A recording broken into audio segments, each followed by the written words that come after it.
Bendiciones de nuevo, mis muy amados hermanos en Cristo. Un abrazo grande para todos ustedes. Espero que se encuentren muy bien y bendecidos por el Señor en este nuevo día, lunes 25 de marzo, lunes santo. Meditamos la palabra de Dios desde Isaías capítulo 42, versículo del 1 al 7. Mirad a mi siervo, a quien sostengo, mi elegido, en quien me complazco. He puesto mi espíritu sobre él. Manifestará la justicia a las naciones. No gritará, no clamará, no vociferará por las calles. La caña cascada no la quebrantará. La mecha vacilante no la apagará. Manifestará la justicia con verdad. No vacilará ni se quebrará, hasta implementar la justicia en el país. En su ley esperan las islas. Esto dice el Señor Dios, que crea y despliega los cielos, consolidó la tierra con su vegetación, da el respiro al pueblo que la habita y el aliento a quienes caminan por ella. Yo, el Señor, te he llamado en mi justicia, te tomé de la mano, te formé e hice de ti alianza de un pueblo y luz de las naciones, para que abras los ojos a los ciegos, saques a los cautivos de la cárcel, de la prisión a los que habitan en tinieblas. Palabra de Dios, te alabamos, Señor. Queridos hermanos, qué bueno nosotros poder comprender a través de estas lecturas a un Padre que se manifiesta en el Hijo, que ese Hijo, siendo Dios verdaderamente, se manifiesta ante nosotros de manera humilde, dice la palabra, no hace alarde de su categoría de Dios, antes se manifiesta como siervo de Dios, a quien Dios sostiene.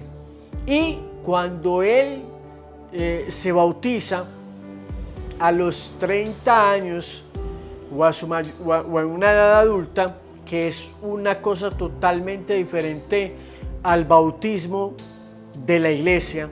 Entonces enseguida vamos a mirar un poquito ese tema, porque es importante que lo comprendamos quienes no tienen el contexto de estas cosas. Cuando Él se bautiza, se abren los cielos y desciende el Espíritu como forma de paloma, no el Espíritu en forma de una paloma, sino en el descender, en el descenso. No es una paloma, el descenso. Y se abren los cielos y dice: este es mi Hijo amado, en quien me complazco, escuchadlo.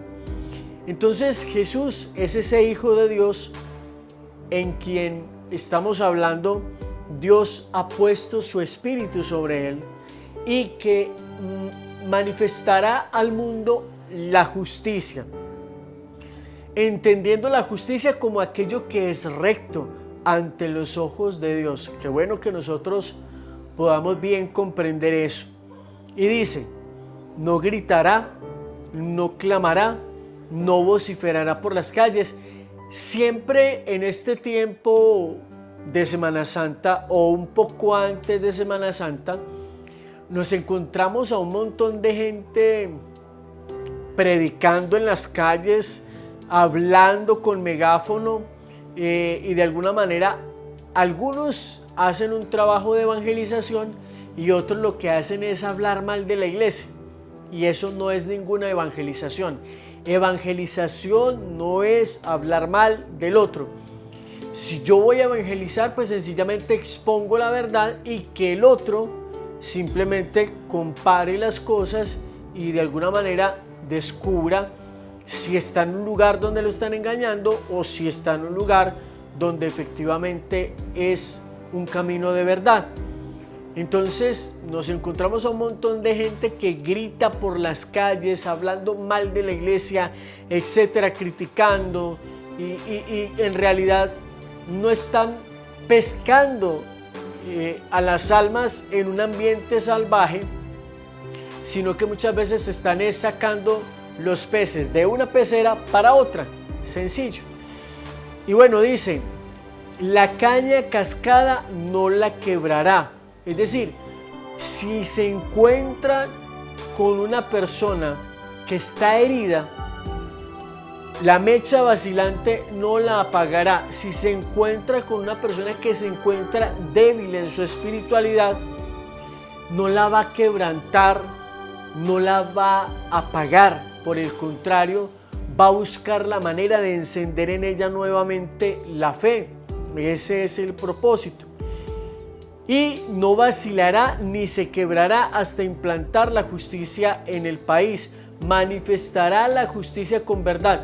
Jesús está predicando la palabra tal cual como la tiene que enseñar. Él ha dicho en otro punto de la escritura, yo no vine a abolir la ley, yo vine para darle su cumplimiento.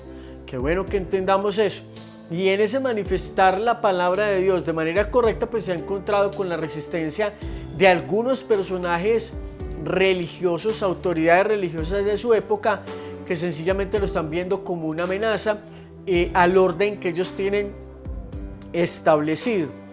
Entonces, simplemente qué bueno que nosotros podamos comprender cuál es el papel de Jesús, que es tratar de poner en contexto las cosas como son correctas delante de Dios, y eso a algunos no les va a gustar. En su ley esperan las islas, esto dice el Señor, que crea y despliega los cielos, consolidó la tierra con su vegetación. Es la humanidad que está esperando la manifestación, la rectitud de lo que es las cosas como tienen que ser ante los ojos del Dios que ha creado todo. Y bueno, el Señor definitivamente nos enseña que Él es quien ha venido para impartir la justicia de parte de Dios, y que Dios camina con Él de la mano.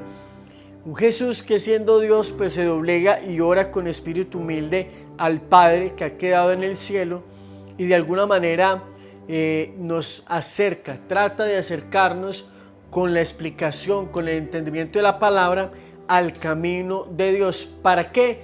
Para que nosotros por fin, ojalá podamos abrir nuestros ojos y de alguna manera dejar nuestra ceguera espiritual, para que de alguna manera también al escuchar su palabra salgamos de nuestras esclavitudes, y que de alguna manera también nos hemos dejado aprisionar por muchas cosas que no son conformes al corazón de Dios y que son una realidad acorde con un mundo lleno de tinieblas. El Salmo responsorial 26.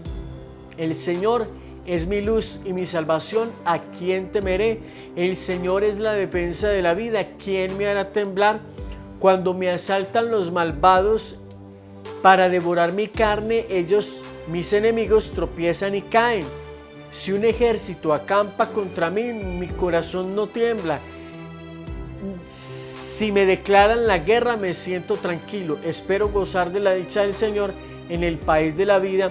Espera en el Señor, sé valiente, ten ánimo, espera en el Señor.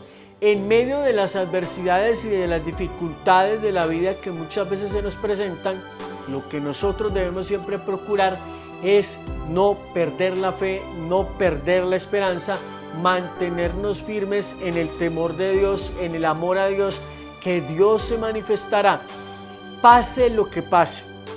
Como lo hemos dicho en estos días anteriores, si Dios me libra o no me libra, bendito sea el nombre del Señor. Él sabe por qué permite, para qué permite, a Él sea la gloria, y sé que sea en contra o a mi favor lo que suceda, pues voy a tener una recompensa en el cielo si estoy obrando conforme al corazón de Dios.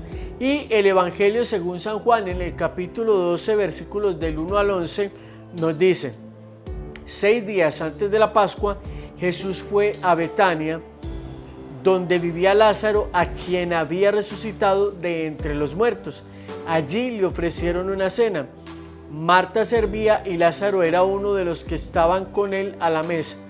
María tomó una libra de perfume de nardo auténtico y costoso y le ungió los pies a Jesús. se los enjugó con su cabellera y la casa se llenó de la fragancia del perfume. Judas Iscariote, uno de los discípulos de Jesús, el que le iba a entregar, dice: ¿por qué no se ha vendido este perfume por 300 denarios para dárselo a los pobres? Esto lo dijo no porque en realidad le importaran los pobres, sino porque era un ladrón y como tenía la bolsa, pues se llevaba parte de lo que iban echando. Jesús dijo: déjala, lo tenía guardado para el día de mi sepultura, porque a los pobres los van a tener siempre con ustedes, pero a mí no me van a tener siempre. Una muchedumbre de judíos se enteró de que estaba allí y fueron, no solo por Jesús, sino también para ver a Lázaro, al que había resucitado de entre los muertos.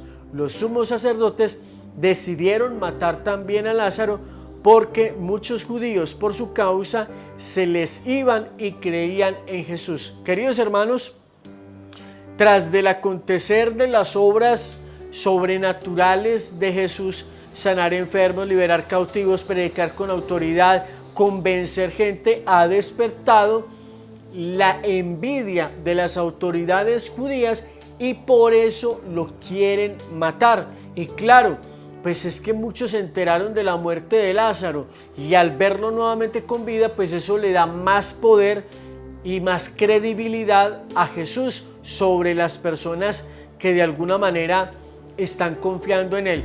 Pero aquí ya vemos cómo se va prefigurando la muerte próxima de Jesús, porque ya faltan pocos días para la Pascua. Él se va a visitar a esta familia que era muy querida, muy amada para él, y en medio de esa comida pues sucede lo que sucede con María, que toma una libra de perfume de nardo, que es un perfume costosísimo, y simplemente unge los pies de Jesús, y Jesús lo manifiesta como que está ungiendo sus pies de antemano para la sepultura. Otro concepto: a los pobres siempre los vamos a tener y a través de los pobres podemos servir a Jesús.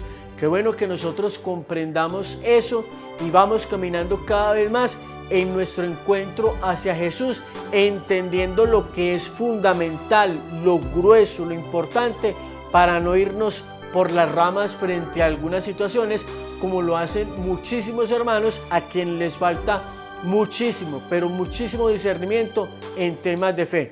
Por ejemplo, lo que decía al comienzo con el tema del bautismo de Jesús ya adulto, es que el bautismo no existía en el Antiguo Testamento. En el Antiguo Testamento existía un rito que era el de la circuncisión, que también se practica en el Nuevo Testamento hasta cierto punto, pero el bautismo nace con Juan Bautista. El bautismo de Juan el Bautista es un bautismo de conversión a una nueva vida. Jesús no necesitaba convertirse y sin embargo se bautizó. Y con eso Jesús está mostrando humildad y sencillez y cumplimiento a algo que se está estableciendo, que es incluso muy nuevo, porque empieza con Juan el Bautismo. Entonces, repito, el bautismo de Juan era un bautismo de conversión, de arrepentimiento de pecados para aceptar una nueva vida. Jesús no necesitaba eso, porque ya lo sabemos desde la Escritura. Él se hizo semejante en todo a nosotros, menos en el pecado, pero Jesús asumió eso. Y Juan hablaba de un nuevo bautismo en el Espíritu Santo. Entonces, claro, si antes de Jesús y de Juan no existía el bautismo, pues ¿quién los iba a bautizar si el bautismo nace con Juan ya estando él adulto y predicando? Entonces no hay contexto ahí para criticar el bautismo de la iglesia por esas razones. Queridos hermanos, espero que este mensaje les llegue al corazón. Compártanlo en sus redes sociales. Denle me gusta a este video si les gusta, para que el algoritmo de YouTube lo recomiende a otras personas. Compártanlo en sus redes sociales. Inviten a muchas personas para que se suscriban a este canal y esta familia crezca cada día más. A ustedes por su atención, muchas gracias. Dios les bendiga. Hasta pronto.